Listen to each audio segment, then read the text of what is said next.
22 heures sur Télé Djibouti. Merci à vous de nous rejoindre pour cette nouvelle édition. Au sommaire de cette édition. Le président de la République, Ismaël Omar Guelleh, a reçu aujourd'hui une délégation chinoise de la société Poly-GCL. Et en Irak, les électeurs boudent les urnes. Merci à vous donc de nous rejoindre. Le président de la République, Ismaël Omar Guelleh, a reçu donc aujourd'hui les dirigeants du groupe chinois Poly-GCL dans le cadre de l'exécution du projet gazier qui permettra d'acheminer du gaz découvert dans la zone d'Ogaden en Éthiopie jusqu'à la localité de Demerjog pour son exportation. Pour nous en parler donc Fardous Hussein. Bonsoir Fardous. Alors sur quoi ont porté ces entretiens Fardous? Ces entretiens, Ahmed, ont porté très importants et fructueux pour notre économie. La délégation a été tout d'abord introduite auprès du chef de l'État par le ministre de l'Énergie chargé des ressources naturelles, Younis Ali Guedi. Le projet gazier en lui-même, dont le coût d'investissement est estimé à 4 milliards de dollars, comprend la pose d'un gazoduc sur 750 km, la construction d'une usine de liquéfaction, d'un terminal gazier à Demerjog et d'une centrale électrique. Cet investissement est le plus élevé montant qu'enregistre l'économie djiboutienne dans son histoire. Le gazoduc transportera 12 milliards de mètres cubes de gaz naturel par an. L'usine de liquéfaction pourra produire jusqu'à 10 millions de tonnes de gaz naturel liquéfié par an. Ce projet permettra également le recrutement d'une importante main-d'œuvre locale et créera ainsi une opportunité de travail, mais aussi la création de petites et moyennes entreprises. Cet entretien donc a vu la participation du ministre en charge des investissements, Ali Guelleh Aboubakar, le directeur général de l'EDD, Jama Ali Guelleh, le secrétaire général de la présidence, M. Abdullahi Ouaes, et le conseiller économique du chef de l'État, la conseillère du chef de l'État, Mme Haibadou Ismail. Et peu après donc l'entretien avec le président de la République, Fardous, les dirigeants du groupe chinois donc Poly-GCL, un protocole d'entente donc commercial a été paraphé entre le vice-président du groupe Li Wei et le ministre de l'Énergie, Younis Ali Guedi. Cette cérémonie de signature, rappelons-le, s'est déroulée sous les yeux du chef de l'État Ismaël Omar Guelleh et du PDG du groupe chinois Poly-GCL, Zhu Ganchang. Eh bien Ahmed, comme vous le dites, le gouvernement djiboutien, le groupe Poly-GCL se laisse un délai de 6 mois pour finaliser les discussions juridiques et parapher ainsi le contrat. À travers ce document, les deux parties ont conclu l'accord de principe en vue de permettre aux différentes parties de tirer avantage de ce projet de manière équitable, intervenu dans le cadre d'une cérémonie placée sous le haut patronage du chef de l'État. Ces accords marquent le lancement définitif des projets de partenariat déjà convenus entre les deux parties. Cet accord de partenariat définitif déjà convenu entre les parties aujourd'hui est composé d'un triple projet de construction d'un gazoduc destiné à acheminer du gaz naturel en provenance de l'Éthiopie, la réalisation d'une unité de transformation de cette énergie en produit fini et la mise en place d'une centrale électrique. Cette localité, c'est la localité djiboutienne de Demerjog Ahmed, secteur dévolu au parrainage de l'industrie lourde chez nous qui abritera à terme l'ensemble de ces infrastructures. Le ministre de l'Énergie chargé des ressources naturelles, Younis Ali Guedi, a paraphé cet accord pour la partie djiboutienne. Outre cet accord, les deux parties ont mis à profit cette cérémonie pour procéder également à la réalisation d'un mémorandum d'entente en matière d'exploitation d'énergie renouvelable, notamment le solaire et l'éolien.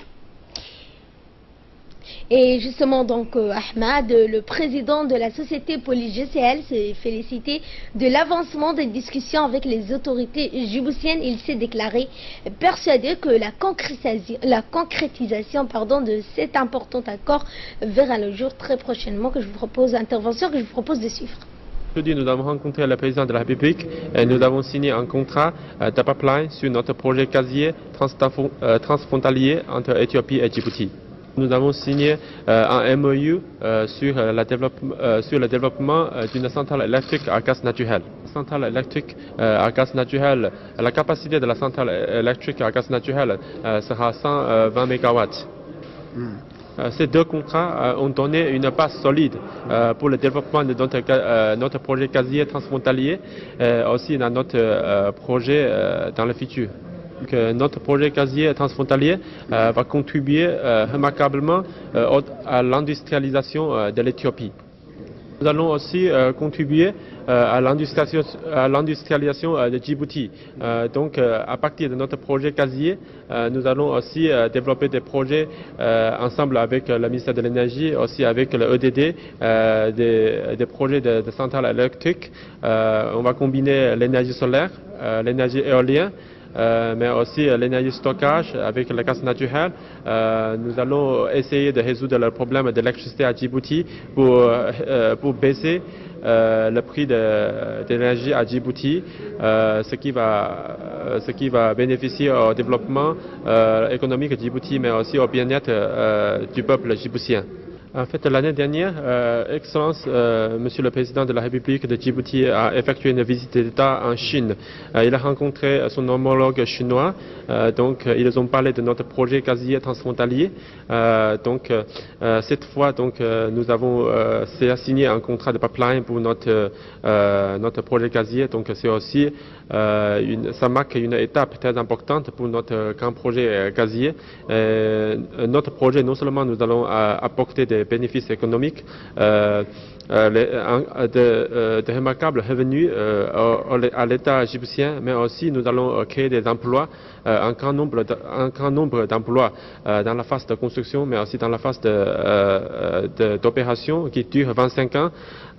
Aussi, nous allons remplir notre responsabilité sociale dans le futur. Donc, nous aimerons aussi, par ce projet, nous pourrons renforcer l'amitié et les liens entre la Chine et le Djibouti.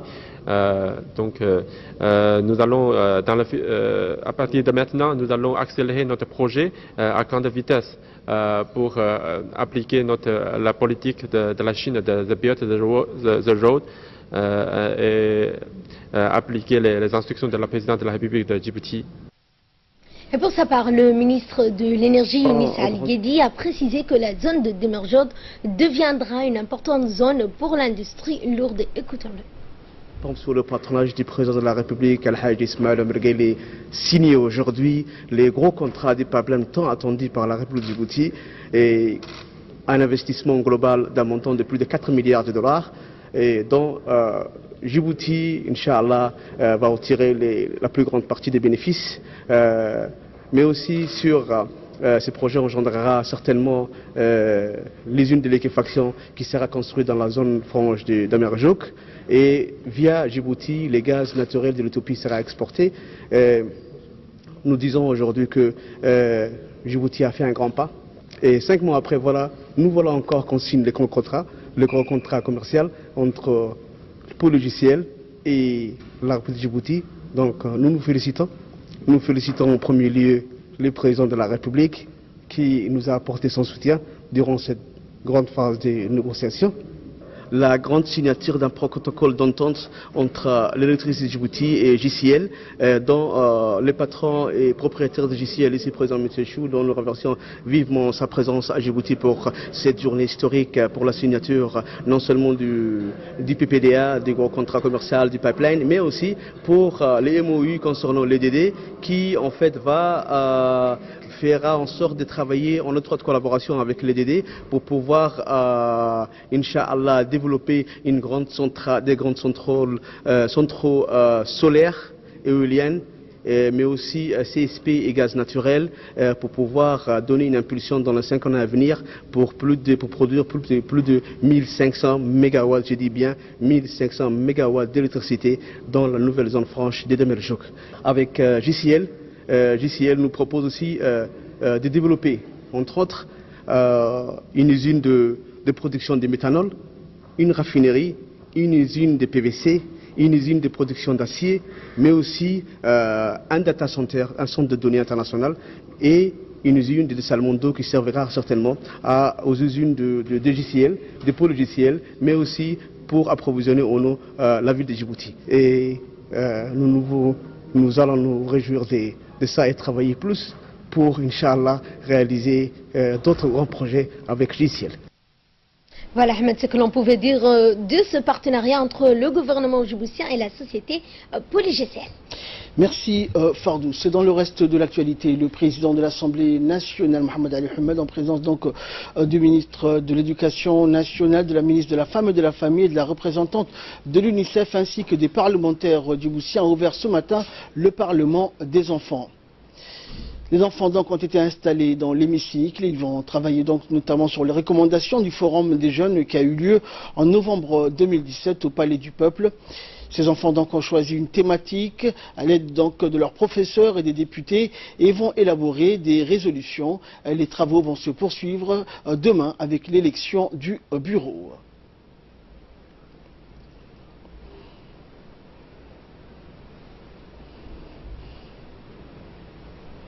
Et dans son intervention, le président de l'Assemblée nationale, Mohamed Ali Ahmed, s'est déclaré réjoui donc de la mise en place du Parlement des enfants. Je vous propose de l'écouter pour plus de détails. Vous êtes le futur de notre nation.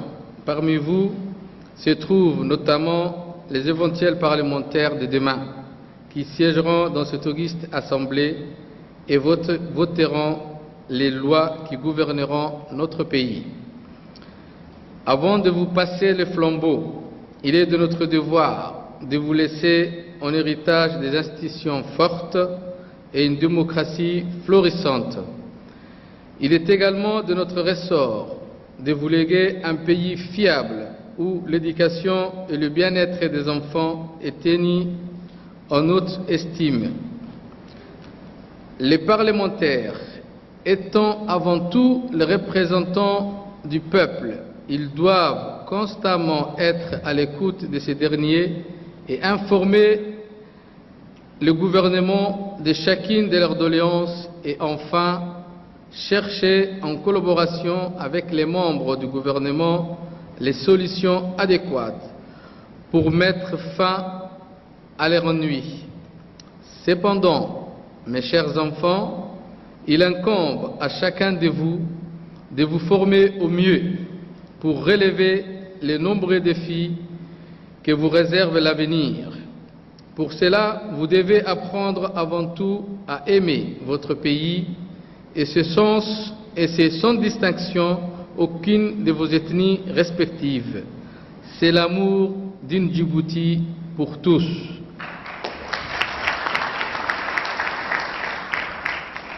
Qui doit mouvoir chacune de vos ambitions. L'amour et la cohésion sociale sont les facteurs imminents pour le bien-être de tous.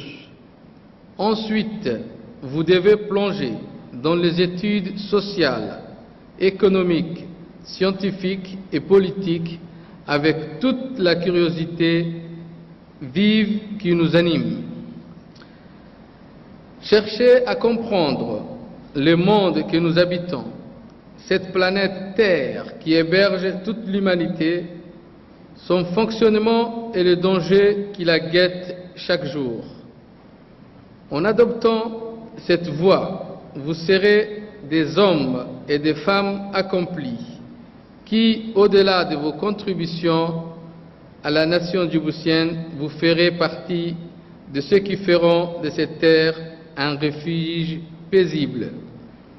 Chers députés juniors, l'Assemblée nationale que j'ai l'honneur de diriger se veut être un cadre privilégié de votre expression et ce pour une meilleure défense de vos droits. Soyez assurés que nous, citoyens et élus, saurons entendre et relayer les attentes et les espoirs que vous avez exprimés. Et notez-les très bien. Aucun d'entre nous n'a le droit de vous décevoir. Le ministre de l'Éducation nationale et de la formation professionnelle, Moustapha Mohamed Mahamoud, a présidé la cérémonie de clôture des grands concours scolaires qui s'est déroulée donc samedi après-midi au Palais du Peuple. Des centaines d'élèves, de parents et d'enseignants ont pris part donc à cette belle cérémonie riche en couleurs. Les meilleurs clubs de théâtre des établissements scolaires sélectionnés pour les finales ont présenté des spectacles fabuleux qui ont ravi les officiels et le public. L'occasion aussi pour le concours Jeunes Champions 5e année de voir son dénouement et la remise des prix aux vainqueurs de l'édition 2018. Le ministre de l'Éducation nationale et de la formation professionnelle de remettre des lots de matériel informatique, des écrans TV plasma ainsi que des laptops de dernière génération aux vainqueurs des différents concours scolaires. Le ministre a rappelé donc que sous l'impulsion du président de la République, il avait lancé depuis l'année dernière les grands concours scolaires dans l'ensemble du pays pour permettre aux élèves d'exprimer leurs talents à égalité à travers différentes disciplines et mettre en valeur leurs potentialités cachées et susciter des vocations à travers une saine émulation pour développer des performances et promouvoir l'excellence dans nos écoles. Le ministre a salué également le travail des parents, enseignants et chefs d'établissement pour les performances exaltantes des élèves. Il a encouragé l'ensemble de la communauté éducative à travailler pour impacter positivement l'amélioration des enseignements-apprentissages dans nos classes. Il a conclu en exhortant tout à chacun à faire preuve de grandeur, d'abnégation et d'un dénouement exemplaire dans l'engagement quotidien en vue de donner à tous les jeunes une éducation équitable et de qualité.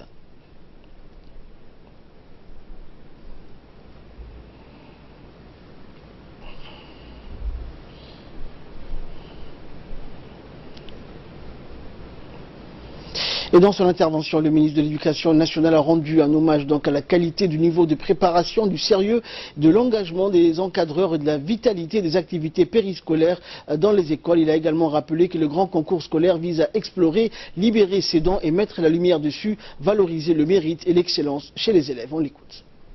La grâce du spectacle donné en ce jour témoigne en outre de la qualité et du niveau de préparation, du sérieux, de l'engagement de leurs encadreurs et de la vitalité des activités périscolaires de nos établissements. Explorer, libérer ses dons et mettre la lumière dessus valorise le mérite et l'excellence. C'est tout le sens de l'organisation de grands concours scolaires.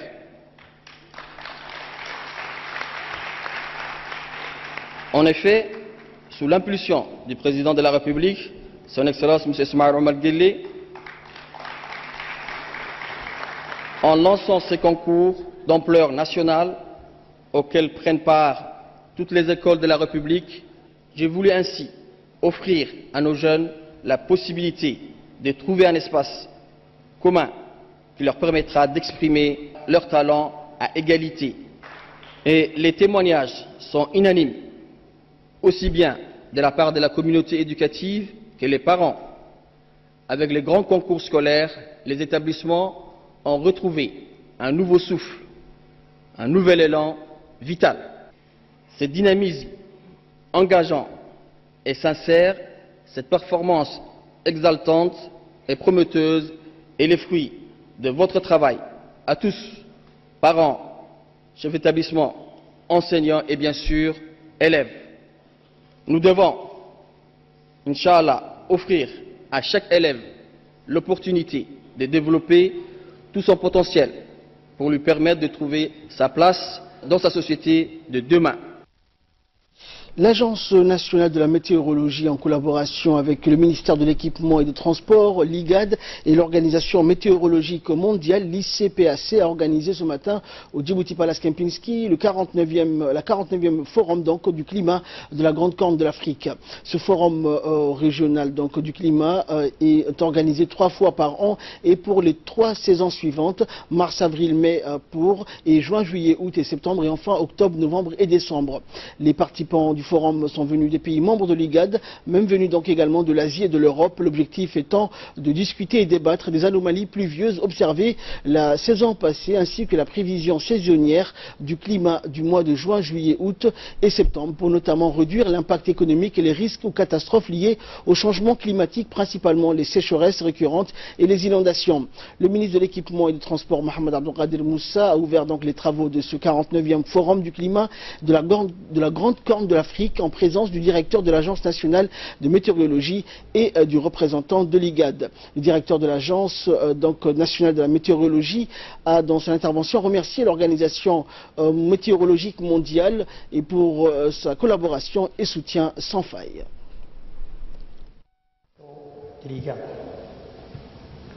Je remercie infiniment à Son Excellence Monsieur le ministre de l'Équipement et des Transports d'avoir accepté que notre pays abrite ce grand événement régional. Excellences, Monsieur le Ministre, honorables invités. Aujourd'hui, plus de 90% des catastrophes naturelles sont liées aux dangers météorologiques, climatiques et hydrologiques. Le Centre de prédiction d'application climatologique délicate est un centre spécialisé dans la surveillance et la prévision du climat, les alertes précoces et les applications climatologiques. Il a pour vocation de réduire les risques liés au climat, plus particulièrement à sa variabilité et son évolution pour les besoins stratégiques nationaux et régionaux de lutte contre la pauvreté et la promotion du développement durable. Et pour sa part, le ministre de l'Équipement et des Transports a remercié les partenaires de ce forum et a souhaité plein succès et réussite aux travaux. On l'écoute. De la participation nombreuse au forum par des délégués venus des pays membres de l'IGAD, mais aussi des délégués venus de l'Asie, de l'Europe et des États-Unis. La diversité de domaines des compétences des délégués présents au forum, l'intégration de l'information météorologique et climatique est en effet un préalable intercontinental dans la recherche de la réduction des impacts climatiques majeurs et dans le processus de planification de la mise en œuvre du développement durable. À cet égard, je salue le travail accompli par l'ICPAC. Sans sa contribution dans l'organisation de la coopération régionale, la réalisation depuis 1998 des prévisions climatiques saisonnières à travers les réseaux des agences météorologiques nationales de la Grande Corne d'Afrique serait une mission impossible.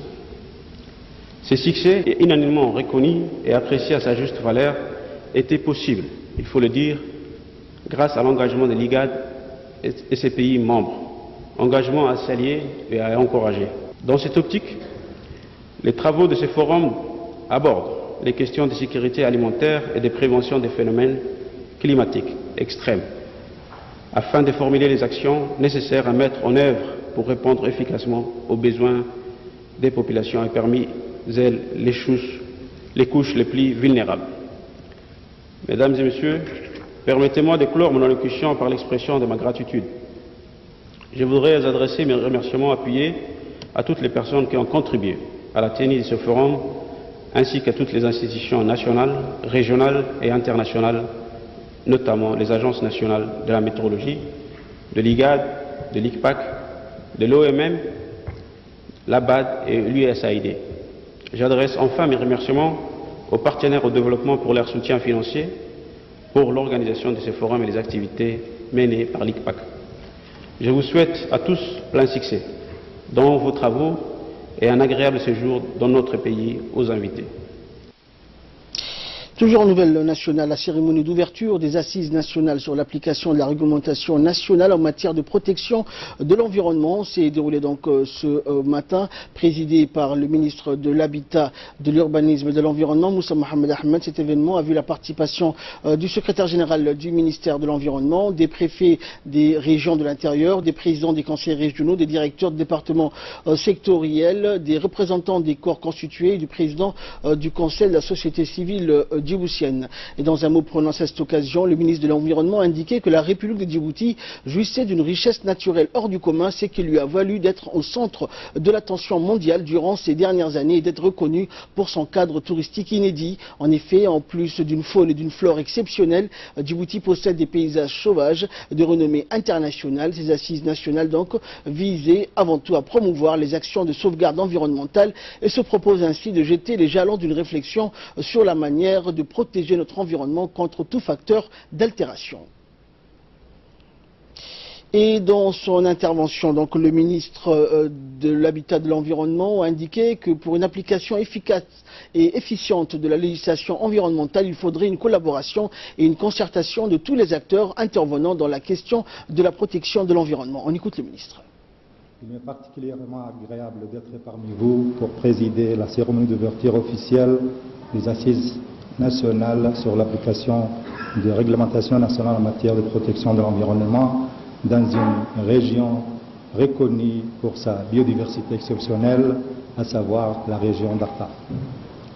Vous représentez tous ici des collaborateurs privilégiés et des acteurs clés de la protection de l'environnement de Djibouti avec une grande diversité de compétences, de secteurs et de points de vue. Votre présence à ces assises indique l'engagement de vos différentes structures à contribuer efficacement à cette réflexion. Je crois pour ma part que vous en mesurez l'importance du défi et les moyens d'y faire face. Notre pays jouit d'une richesse naturelle hors du commun, ce qui lui a valu d'être au centre de l'attention mondiale durant ces dernières années.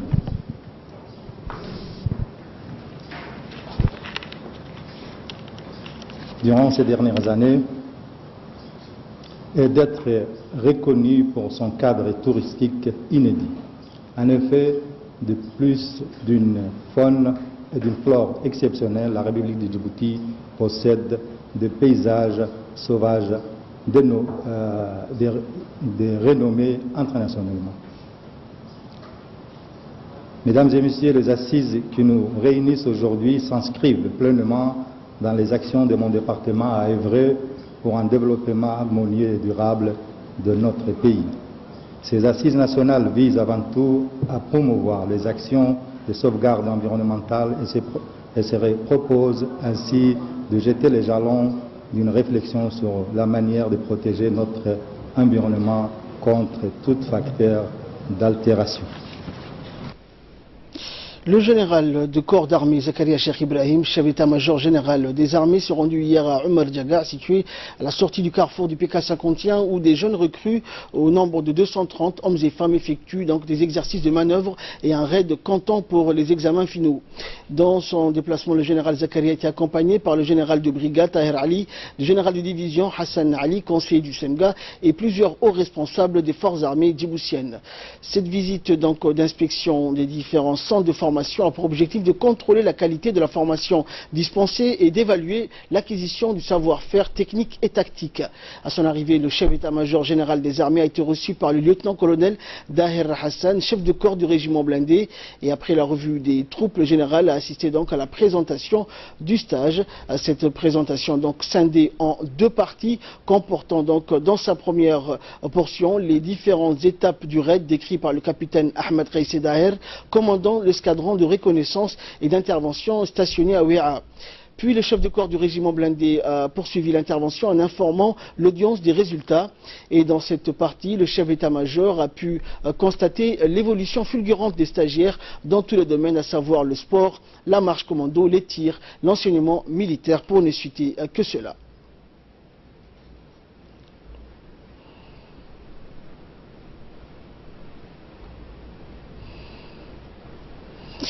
Et puis le général Zakaria donc a assisté à 3 différents ateliers pour s'acquérir donc des acquis des jeunes recrues. À l'atelier de la topographie, les stagiaires ont pu démontrer leur connaissance sur l'utilisation d'une boussole, comment s'orienter, prise d'un azimut, calculer les écarts angulaires. Puis vint l'atelier de transmission où les recrues ont pu donc exposer leur savoir sur les moyens de communication en utilisant les divers appareils tactiques militaires mis à leur disposition. Puis cette démonstration s'est terminée par l'atelier des armements où les soldats ont pu donc montrer leur parfaite connaissance du maniement des armes. Comptant donc des résultats, le général Zakaria s'est dit satisfait et a exhorté tous les stagiaires à donner le meilleur d'eux-mêmes pour protéger la patrie. Le chef d'état-major leur a expliqué l'importance et l'honneur que revêt le port de l'uniforme et le sens du sacrifice et du devoir pour l'amour de la nation. La visite d'inspection s'est clôturée par un excellent rafraîchissement, l'échange des cadeaux et la traditionnelle photo de famille.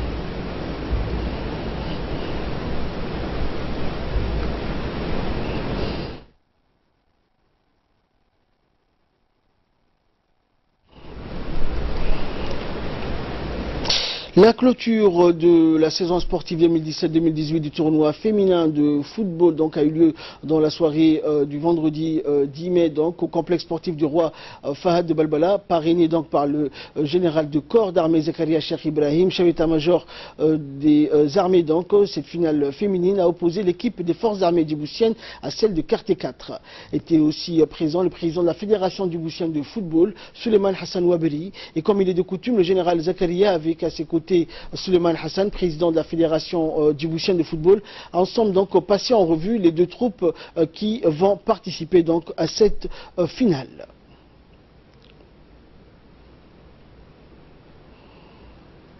Et une fois le coup d'envoi donné, les deux équipes donc, se sont livrées à un match très serré pour donner le meilleur d'eux-mêmes. Au terme d'une finale à rebondissement, l'équipe des forces armées djiboutiennes a finalement remporté donc, le match et la coupe avec un score d'1-0. Ce score extrêmement serré témoigne donc du niveau élevé des deux équipes et de leur professionnalisme, ne laissant aucun répit à l'adversaire.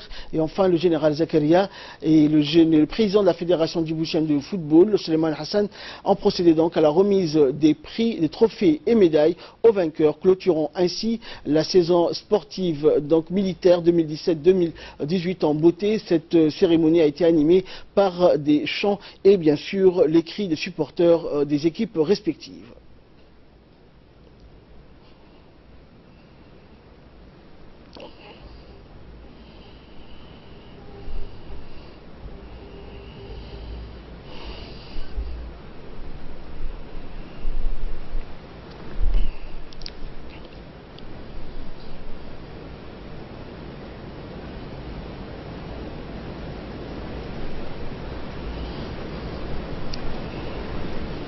Autre nouvelle du pays, les préparatifs pour le mois béni du Ramadan pour l'année 1439 de l'Hégire et 2018 sont en cours et c'est en ce sens que le Haut Conseil islamique du ministère des Affaires musulmanes, de la Culture et des Biens Warf a organisé ce matin en collaboration avec l'attaché religieux de l'ambassade d'Arabie Saoudite un atelier de formation en faveur donc des imams, des mosquées et des prêcheurs. Cette formation qui intervient à quelques jours du mois du Ramadan s'inscrit donc dans les activités et les programmes de sensibilisation exécutés régulièrement par le Haut Conseil islamique sous la direction du ministre des Affaires musulmanes, de la Culture et des Biens Warf, Moumin Hassan Barri. Rappelant que l'objet de cette formation est de renforcer la capacité et l'efficacité des imams des mosquées et des prédicateurs, en prendre part donc aux sensibilisations des citoyens sur les moyens de tirer profit des vertus du mois béni du Ramadan. Et page nécrologie donc pour clore cette édition donc nationale. C'est avec beaucoup de tristesse et d'émotion que nous avons appris le décès survenu hier donc de feu Mustafa Ahmed Mahamoud et Mustafa Degan. Mustafa Ahmed donc né en 1972 était un grand artiste donc djiboutien appartenant à la troupe Degan et était connu donc pour sa générosité. Feu Mustafa donc a laissé derrière lui une veuve et 6 enfants. En apprenant cette douloureuse disparition, le ministère de la Communication chargé des postes et télécommunications, celui des Affaires musulmanes, de la Culture et des Biens Warf, la radio-diffusion télévision de Djibouti et l'ensemble des artistes djiboutiens présentent donc à la famille et aux proches leurs sincères condoléances les plus attristées en ce douloureux moment et prient Allah Tout-Puissant de l'accueillir dans son paradis éternel. Inna lillahi wa inna ilayhi raji'un. Et de là, nous passons à l'actualité continentale et internationale avec Fardous Hussein toujours. Bonsoir Fardous. Alors, élection législative en Irak, donc Fardous, les électeurs boudent les urnes. Et oui, Ahmed, pour ce scrutin qui doit permettre de décider si le Premier ministre Haïdar al-Abadi, parvenu à son poste en 2014 conformément à un accord tacite entre les États-Unis et l'Iran, restera aux manettes. Seuls 44% des 25 millions d'inscrits se sont rendus aux urnes. La participation n'a pas été importante dans la région autonome du Kurdistan, dont celle de Mossoul, l'ancienne capitale de l'État islamique. Ce vote donc clos sans incident majeur devrait aboutir à la désignation de 329 députés qui auront la charge notamment de veiller à la bonne utilisation de 30 milliards de dollars d'engagements internationaux pour la reconstruction de l'Irak. Et l'OMS Ahmed se déploie dans une région touchée par Ebola en RDC. La République démocratique du Congo et les agences des Nations Unies ont commencé à déployer des équipes de spécialistes pour tenter de contenir un foyer de fièvre hémorragique d'Ebola dans le nord-ouest du pays. La suite dans ce commentaire de Hussein Abled. République démocratique du Congo et les agences des Nations Unies ont commencé à déployer des équipes de spécialistes pour tenter de contenir un foyer de fièvre hémorragique Ebola dans le nord-ouest du pays. 32 cas suspects, dont 18 décès depuis le 4 avril, ont été signalés jusqu'à présent dans la province de l'Équateur. Le dernier en date vendredi. Le ministre congolais de la Santé s'est rendu hier à Mbondaga, le chef-lieu de la province, avec des responsables de l'Organisation mondiale de la santé et du Fonds des Nations Unies pour l'enfance. Dans un communiqué diffusé aujourd'hui à l'issue de cette visite, le ministre a appelé à une mise en commun rapide des efforts pour combattre efficacement cette nouvelle épidémie. L'OMS compte agir rapidement après avoir été critiqué pour les cafouillages dans une réponse à la crise sanitaire de 2014-2016, quand une épidémie de fièvre Ebola avait fait plus de 11 300 morts en Guinée, au Libéria et en Sierra Leone. La maladie s'est déjà étendue sur 3 emplacements distincts d'une 60aine de kilomètres dans la province de l'Équateur. L'OMS craint avant tout que l'épidémie gagne la ville de Mbondaga, qui compte des centaines de milliers d'habitants. L'Agence des Nations Unies espère également pouvoir utiliser dans les jours à venir un vaccin expérimental. Et la Corée du Nord fermera son site d'essai nucléaire entre le 23 et 25 mai. Explication. La Corée du Nord prend des mesures techniques pour démanteler son site d'essais atomiques et invitera des journalistes étrangers à une cérémonie de lancement du processus entre le 23 et le 25 mai prochain. Ce site souterrain a été le théâtre de 6 essais nucléaires menés par Pyongyang, dont le dernier en date remonte à septembre. La Corée du Nord promet même d'offrir aux journalistes tous les moyens nécessaires pour couvrir les démantèlements. Avions depuis Pékin, train jusqu'au site, centre de presse, mais Pyongyang ne précise pas si des inspecteurs nucléaires seront invités et surtout, ceux-ci pourront prendre des mesures de façon indépendante. Avec ces démantèlements, le dirigeant nord-coréen Kim Jong-un offre certes un gage significatif de bonne volonté avant son sommet avec le président américain Donald Trump. Merci donc Fardous pour toutes ces précisions et également donc merci à vous pour votre fidélité. C'est la fin de cette édition. Excellente soirée sur Télé Djibouti.